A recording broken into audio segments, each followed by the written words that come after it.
Good morning student. जैसा कि हम आज चर्चा करेंगे इसके बारे में, चाइल्ड एंड द लॉ के बारे में। जैसा कि पिछली क्लास में हम लोगों ने क्या चर्चा की थी? पिछली क्लास में हम लोगों ने चर्चा की थी कॉन्ट्रेक्चुअल लायबिलिटी किसकी होती है, चाइल्ड की क्या क्या हो सकती है। कॉन्ट्रेक्चुअल लायबिलिटी का मतलब जब कोई माइनर कोई क्या करेगा, कॉन्ट्रैक्ट करेगा, कोई अवयस्क जिसकी उम्र 18 साल से कम है वो कोई कॉन्ट्रैक्ट करता है, तो ऐसी परिस्थितियों में इसके साथ क्या क्या किया जाएगा। तो हमने क्या देखा था, ऐसी परिस्थितियों में क्या किया जाएगा, उनका जो कॉन्ट्रैक्ट करेंगे वो क्या कह जाएंगे, नल एंड वाइड माना जाएगा। किसके द्वारा? अभ्यास के द्वारा किया गया करार क्या कहा जाता है, पूरी तरह से शून्य होता है। एक हमने देखा था किस केस में कहा गया था, मोहरी बीवी वर्सेस धर्मोदास घोष के मामले में किसने कहा था, लॉर्ड नॉर्थ ने। ठीक है, उसके बारे में हम लोगों ने समझा। फिर हमने समझा क्या रेटिफिकेशन किया जाता है अवयस के साथ। ये कोई अवयस अपनी आय के बारे में झूठ बोल देता है, अपने आप को झूठा दिखाकर कोई कॉन्ट्रैक्ट कर लेता है, तो ऐसी परिस्थितियों में क्या किया जाएगा। तो ऐसी परिस्थितियों में हमने ये सब चीजें देखी। ठीक है,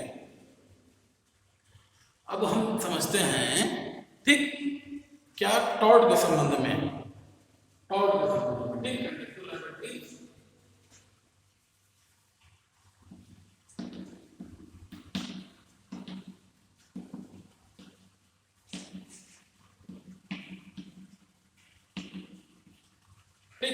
टॉर्ट के संबंध में क्या होता है, अभ्यास के साथ कैसा ट्रीटमेंट किया जाता है। ठीक है, अब हम समझते हैं।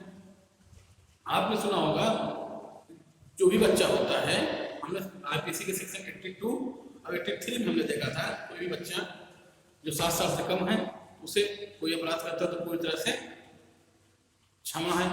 ठीक है, उसके ऊपर कोई क्रिमिनल लायबिलिटी जनरेट ही नहीं होती है। और सेक्शन 83 में हमने क्या देखा था, 7 साल से 12 साल का कोई बच्चा है, ठीक है, तो उससे क्रिमिनल लायबिलिटीज कब जनरेट होगी, जब उसके नेचर और कॉन्सिक्वेंसेस को समझ रहा होगा, हो रहा होता है, जिसने वो कोई घटना की है, कोई एक्ट किया, कोई ऐसी घटना की है, तभी उसके ऊपर लायबिलिटी, क्रिमिनल लायबिलिटी इम्पोज की जाएगी। टॉर्ट के संबंध में देखते हैं। टॉर्ट के संबंध का मतलब होता है अपराध के संबंध में। अपराध के संबंध में जब कोई बच्चा कोई काम करता है तो उसके लिए वो स्वयं जिम्मेदार होता है। ठीक है, ठीक, बात समझ में?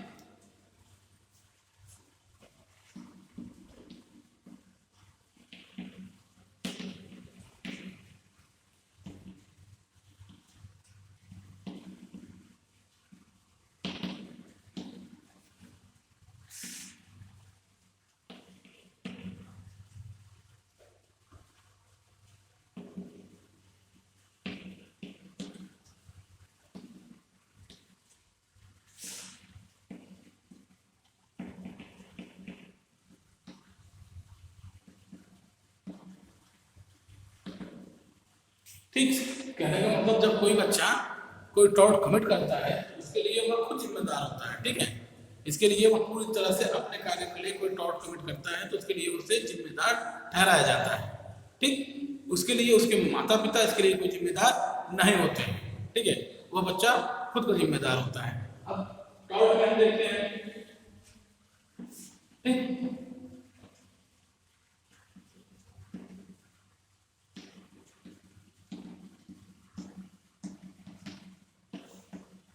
विकैरियस लायबिलिटीज में हम देखते हैं।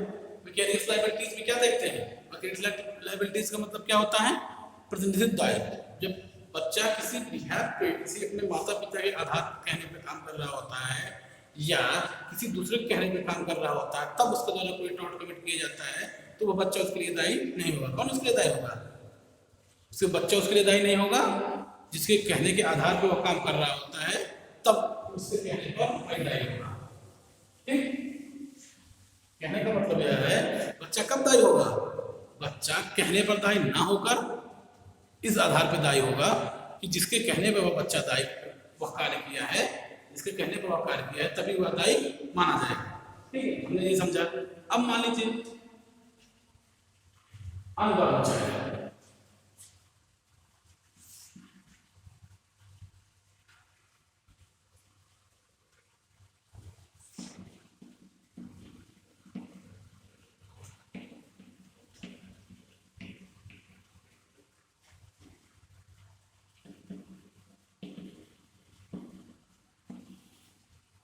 अनबॉर्न चाइल्ड के बारे में समझते हैं। मान लीजिए कोई बच्चा पैदा नहीं हुआ है, वो अभी गर्भ में है, उसके साथ कोई उसकी माता के साथ जो गर्भ में है उसके साथ कोई टॉर्ट कमिट कर दिया जाता है ऐसी परिस्थितियों में क्या किया जाएगा? ठीक, ऐसी परिस्थितियों में क्या किया जाएगा वो हम समझते हैं। ठीक है, ऐसी परिस्थितियों में हम समझने के लिए हमारे पास दो केस आते हैं।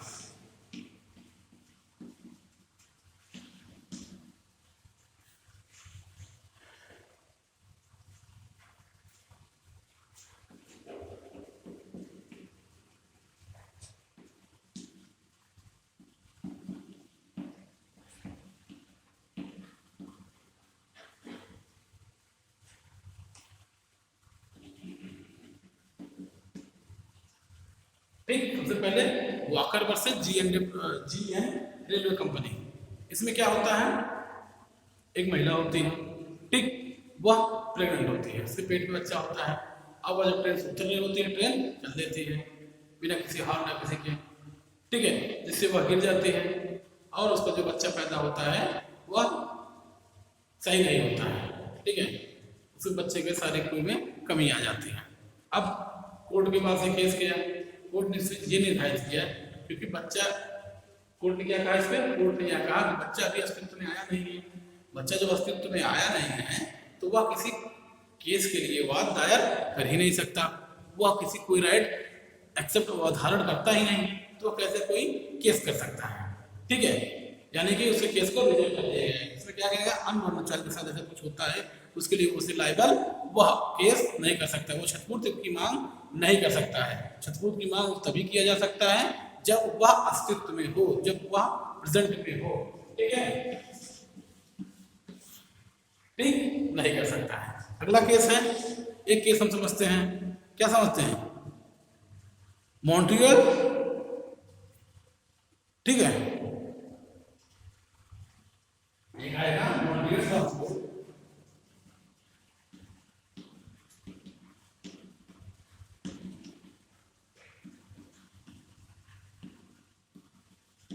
Montreal transport versus William.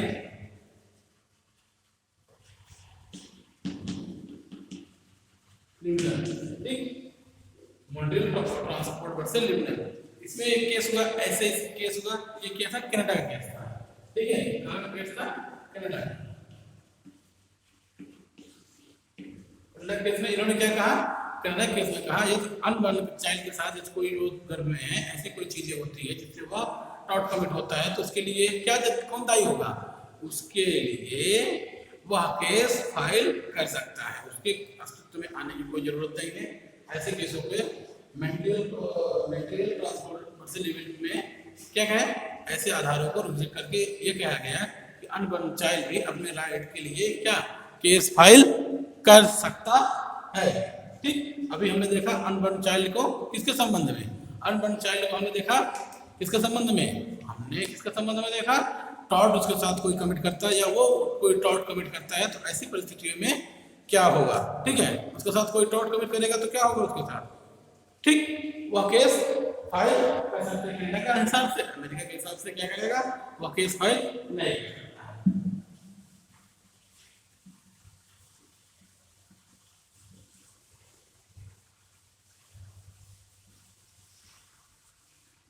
ठीक, अब हम लोग इस पर बात करेंगे चाइल्ड के संबंध में जुवेनाइल जस्टिस के बारे में। ठीक, जुवेनाइल जस्टिस क्या होता है, यानी कि बच्चे जो होते हैं जिनकी एज 18 साल से कम होती है, ऐसे उनको क्या किया जाता है, उनको किस केयर और प्रोटेक्शन में लिखा जाता है। ठीक है,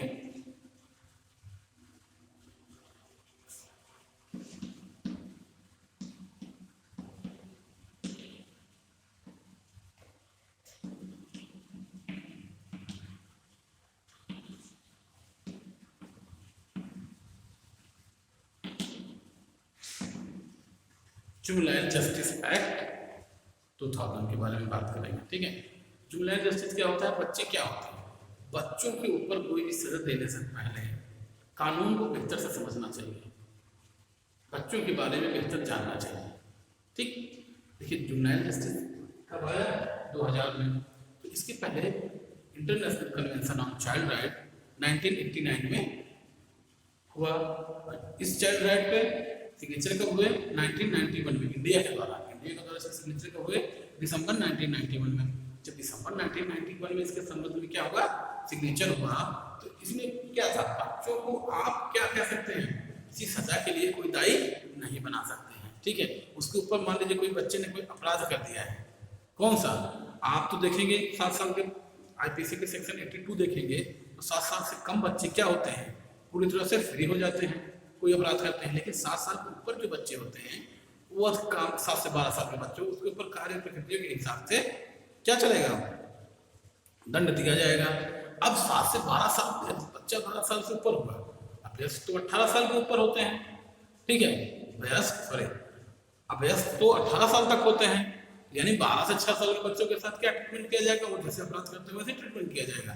एक ऐसे अपराधियों के साथ रखा जाएगा जो मान लीजिए कोई जहाँ पे 50 साल का कोई खूंखार अपराधी रहता है जेल में, क्या कोई 15 साल का बच्चा अपराधी रह जाएगा, आप उसको उसमें रखेंगे, उसका विकास कैसे होगा, उससे उस वातावरण के माहौल पे असर क्या पड़ेगा, ठीक है, तो उसका भविष्य तो वैसे ही खत्म हो जाएगा। इस आधार पे चाइल्ड राइट के संबंध में जब कन्वेंशन हुआ 1989 में, भारत ने उसका सिग्नेचर किया, तो बच्चों के संरक्षण प्रदान करने के लिए एक एक्ट बनाया गया भारतीय संदर्भ में, ह्यूमन जस्टिस एक्ट 2000 में, ठीक है। अब बात हुई क्या इसके पहले तो कोई जुवेनाइल जस्टिस एक्ट था, इसके पहले 1986 का जुवेनाइल जस्टिस एक्ट था, लेकिन जब इंटरनेशनल कन्वेंशन हुआ तो उनके आधार पर कुछ उसके आधारों पर लाके कुछ चेंज लाए, उस चेंज को 2000 में एक्सेप्ट किया गया और 1986 वाला जो एक्ट था उसको पूरी तरह समाप्त करके सन 2000 एक्ट उस पे उसी स्थान पे आ गया, ठीक। जुवेनाइल जस्टिस हमने क्या क्या चीज देखी। अब हम समझते हैं क्या वास्तव में जुवेनाइल जस्टिस कैसे कार्य करता है, क्या होता क्या है जुवेनाइल जस्टिस में, ठीक। देखिए मनुष्य क्या होते हैं, मनुष्य में जो बच्चे होते हैं वह अपने कार्य के प्रकृति को नहीं समझते हैं, उनके द्वारा कोई कार्य किया जाता है तो उसके द्वारा पूरी तरह से वो उसकी अवस्था को देखो। मनुष्य क्या होते हैं, उस अवस्था में सोच और समझ की परिपक्वता नहीं होती है, ठीक है, उनका मन चंचल होता है, वो निर्दोष होते हैं, वो नहीं समझते हैं क्या सही है क्या गलत है, समाज में उस पर क्या फर्क पड़ेगा, उनके परिवार में क्या फर्क पड़ेगा, उनके ऊपर क्या फर्क पड़ेगा, ठीक है। तो जो एक्ट हमारा बनाया गया, जो हमारे विधि कानून के एक्ट जो बनाए गए, उसमें बहुत सी चीजें ऐसे बताई गई जो बच्चों के संबंध में बताया गया था, ठीक है। तो ब्लैकस्टोन ने भी इस संबंध में कहा है, ब्लैकस्टोन ने क्या कहा है, कोई भी बच्चा, ठीक है, जो 18 साल से कम का होता है तो उसके ऊपर ऐसे कोई खतरनाक दंड नहीं दिया जाना चाहिए जो उनसे बड़े वयस्कों को दिया जाता है, यानी कि बच्चों को कहीं ना कहीं उनकी परिस्थितियां, उनका रहन सहन, ये सब चीजें देखनी चाहिए, ठीक है, तभी किसी दंड का निर्धारण किया जाना चाहिए किसी बच्चे के ऊपर। जो इंटरनेशनल कॉन्फ्रेंस हुए थे चाइल्ड राइट के संबंध में लेकर, कन्वेंशन हुए, बीजी कन्वेंशन हुए, ठीक है, इनके संबंध में कोई कई बातें कही गई। देखिए क्या क्या कहा गया, किसी लॉ के वायलेशन करने पर चाइल्ड को क्या करना चाहिए, एक प्रोटेक्शन प्रदान किया जाना चाहिए, ठीक है। और प्री डिटेंशन के संबंध में, प्री डिटेंशन क्या होना चाहिए, जेल में तभी जाना चाहिए जब एकदम फाइनल हो, पहले से ही जेल में डालना नहीं जाना चाहिए, ठीक है। जब कोई बच्चा मान लीजिए कोई क्राइम कमिट करता है तो सबसे स्टार्ट में उसे नहीं डालना चाहिए, सबसे लास्ट हो उसे एकदम अंतिम परिस्थितियों में ही जेल में डालना चाहिए, ठीक है। बात समझ में आई, अब समझते हैं।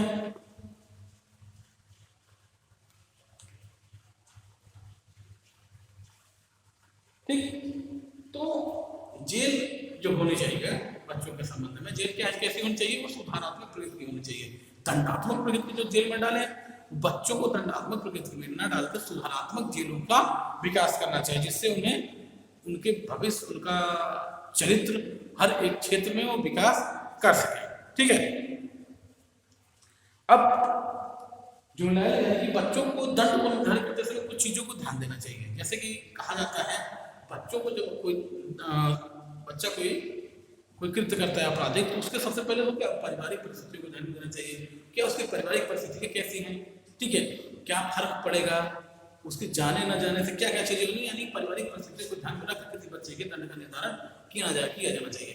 अब ऐसी परिस्थिति हम देखते हैं अमेरिका में कोई आती है तो अमेरिकन सबसे क्या कहते हैं, अमेरिका में क्या किया जाता है, वो वहाँ की एक अथॉरिटी जाएगी, जो वो घर पे जाएगी, वहाँ पे घर पे जाने के बाद चेक करेगी क्या कैसी परिस्थितियाँ हैं, क्या नहीं है, इनसे परिस्थितियों को देख कर ही उनके दंड का निर्धारण किया जाता है, ठीक है, जुवेनाइल के संबंध में।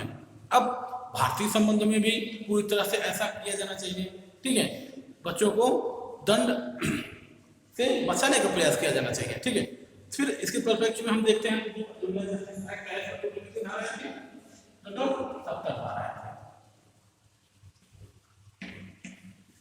ठीक है, टोटल 70 धाराएं थी। अब इसका मेन उद्देश्य क्या था, इसका मेन ऑब्जेक्टिव क्या था एक्ट का, इसका मेन ऑब्जेक्टिव यही था कि जो बच्चे होना चाहिए, जो बच्चे जो हों क्या, वो पूरी तरह से कार्यों को ऐसे करें जैसे उस प्रकृति को समझें, कार्य के जो अपराध किया जा रहा है उसको समझें, समझने के बाद यदि उनको देखा जाता है उन्हें बचाने का प्रयास किया जाए। ठीक है, फिर इस एक्ट में क्या क्या चीजें हुई थी, क्या क्या चीजें लिखी गई थी। इस एक्ट में क्या क्या दिया गया, बच्चों को केयर, प्रोटेक्शन, ठीक है, उसको कैसे कहाँ रखा जाए, बच्चे अनाथ हैं तो उनके संबंध में क्या किया जाए, ठीक है, जितने प्रकार के उनका केयर प्रोटेक्शन किया जा सकता है उनका प्रावधान किया गया। ठीक है, उनको रिहेबिलिटेट कैसे किया जाएगा, ठीक है, जो कमजोर और समाज वर्ग से आते हैं कुपोषित बालक हैं उनके कल्याण कैसे किया जाएगा। ठीक है, और क्या चीजें हैं, इस एक्ट के अंतर्गत जितने भी जुवेनाइल हैं यानी जो बच्चे हैं संबंधित जो अपराध करते हैं उनके दंड के कैसे कैसे कौन से प्रोविजन हो, कैसे कैसे दंडों के लिए कौन सा चीज दायी होगा। ठीक है, इन लोगों के संबंध में विषयों के न्याय निर्णय के संबंध में और बयान करने के संबंध में बच्चों के हित को, उसके नैतिक दृष्टिकोण को देखना चाहिए। ठीक है, इस संबंध में जो जस्टिस में बताया गया, ऐसा नहीं कि हमारे संविधान में इस प्रावधान नहीं किए गए, हमारे संविधान में इस संबंध में प्रावधान किए गए। आर्टिकल 15 सब क्लॉज 3 देखेंगे, ठीक है, 21 ए देखेंगे, ठीक है, 39 ई एंड एफ देखेंगे, ठीक, और 45 देखेंगे, आर्टिकल 45 देखेंगे, इससे आपको कहीं ना कहीं ये चीज मिलेगी हमारे, और आर्टिकल 24 देखेंगे तो कहीं ना कहीं हमें क्या मिलेगा कि बच्चों के संबंध में हमारा संविधान भी ये बताता है कि बच्चों के साथ कोई ऐसा दुर्व्यवहार न किया जाए, उनकी सजाएं न दी जाए, उनको केयर और प्रोटेक्शन प्रदान किया जाए। इस संबंध में जुवेनाइल जस्टिस एक्ट पारित किया गया। ठीक है, अब हम जुवेनाइल जस्टिस एक्ट के बारे में समझते हैं। ठीक, जुवेनाइल जस्टिस एक्ट के बारे में समझते हैं तो क्या क्या चीजें हमें मिलेगी। हमें सबसे पहले मिलेगा जुवेनाइल किसे कहा जाता है, सेक्शन 2D में जुवेनाइल किसे कहा जाता है, 2D में किशोर जिसे कहते हैं, किशोर किसे कहा जाएगा। ठीक, तो ध्यान से सुनिए, किशोर किसे कहा जाएगा। सबसे पहले कहा गया है, ठीक है, जुवेनाइल जस्टिस पूरा एक्ट का नाम क्या है, केयर एंड प्रोटेक्शन वाले बालकों के संबंध में, ठीक, देख रेख और संरक्षण की आवश्यकता वाले बालकों को बताती है। कौन कौन होंगे सेक्शन 2D में, तो देखिए, जिस बालक के पास घर ना हो, ठीक है, या किसी निश्चित स्थान पर रहता हो या निवास स्थान या जीवन के अपने निर्वहन करने के लिए उसके पास किसी प्रकार का दृश्यमान साधन पाया जाता है, उसके पास कोई घर है जिससे वो अपना जीवन यापन कर सकता है, रह सकता है।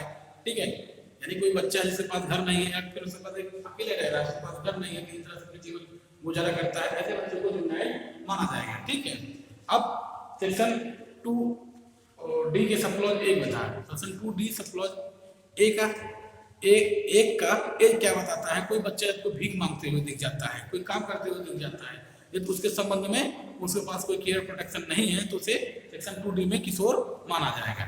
ठीक है, अब सब क्लास 2 में हम देखते हैं, सब क्लास 2 में क्या है, जो बालक के साथ, ठीक है, जो किसी बालक के साथ क्या करता है, जो बालक के संरक्षण अथवा, ठीक, जो किसी बालक को क्या करता है, मार डालता है, मारने की धमकी देता है, मारने का प्रयास करता है या ऐसे कुछ क्षतिग्रस्त करने की कोशिश करता है जिससे वह युक्त या रिजनेबल ऐसी संभावना है कि जिससे वो बच्चा मर सकता है। कहने का मतलब यह है, बच्चे जो जुवेनाइल जस्टिस है, ठीक है, जुवेनाइल जस्टिस में हम देखते हैं जब बच्चे को यह डर हो जाता है कि वो किसे मार दिया जाएगा, ठीक है, उसके साथ कोई दुर्व्यवहार किया जाएगा, तो उसमें क्या माना जाएगा कि हाँ इस बच्चे ने कोई क्या किया है, कोई क्या किया है, उसके साथ कोई दुर्व्यवहार हुआ है। क्या संभावना है, देखिए फिर से समझिएगा, टू सब क्लॉज सेकंड में कोई भी बच्चा हो, क्या हो उसके साथ, the threat to kill, injury child there is reasonable likelihood to be treated as a carry out. कहने का मतलब यह है, जब बच्चे को यह लगेगा कि उसे किसी तरह से डर है या भय है कि उसे मार दिया जाएगा, ठीक है, या उसे पूरी तरह से या पूरी तरह से आशंका है या पूरी तरह से प्रयोग ये हो जाता है कि किसी बच्चे को मार दिया जाएगा, ऐसे परिस्थिति में देखा जाता है, तो क्या माना जाएगा, वह बच्चा इसी केयर और जुवेनाइल जस्टिस के अंदर, जुवेनाइल के अंदर उसे केयर और प्रोटेक्शन में शामिल किया जाएगा। थर्ड क्या देखते हैं, हु इज अ मेंटली और फिजिकली चैलेंज, जो कोई बच्चा क्या हो, मेंटली या फिजिकली चैलेंज हो और इल या बीमार हो, ठीक है, कोई बच्चा बीमार हो या सफरिंग कर रहा हो कोई भयानक बीमारी से, ठीक, सफरिंग होता टर्मिनल डिसीज, ठीक। तो ऐसी परिस्थितियों में से सपोर्ट के लिए जो इस जुवेनाइल जस्टिस के एक्ट में से juvenile care and protection section 2D में शामिल किया जाएगा, ठीक है। 2 सब क्लॉज 4 में देखते हैं, हु हैज अ पेरेंट्स और गार्जियन, सच पेरेंट्स और गार्जियन अनफिट और incapable to access control over the child. कहने का मतलब यह है सेक्शन 2 सब क्लॉज 4 में क्या है, जो कोई से माता पिता हो को वो अपने बच्चे को रखने में सक्षम ना हो, वो असक्षम है, जिससे उस बच्चे को पालन पोषण किया ही नहीं जा सकता है, ऐसी परिस्थिति में सेक्शन 2D में इन्हें शामिल किया जाएगा, ठीक है, 2D में से शामिल किया जाएगा। सब क्लास 5 देखते हैं, who does not have parents have no one willing in care and parents abandoned or him to missing runaway child we were found the reasonable inquiry. कहने का मतलब जब कोई अपने बच्चे को कहीं छोड़ आता है या कहीं पर अपने बच्चे को अपनी जिम्मेदारी से निर्वाह करने के लिए छोड़ देता है, तो ऐसी परिस्थिति में केयर एंड प्रोटेक्शन के अंतर्गत जुवेनाइल जस्टिस को चाइल्ड माना जाएगा, ठीक। अब जुवेनाइल जस्टिस की हमने समझा क्या क्या चीजें, इसमें और क्या क्या चीजें होंगी अगली वाली क्लास में इसके बारे में बेहतर से चर्चा करेंगे। Thank you.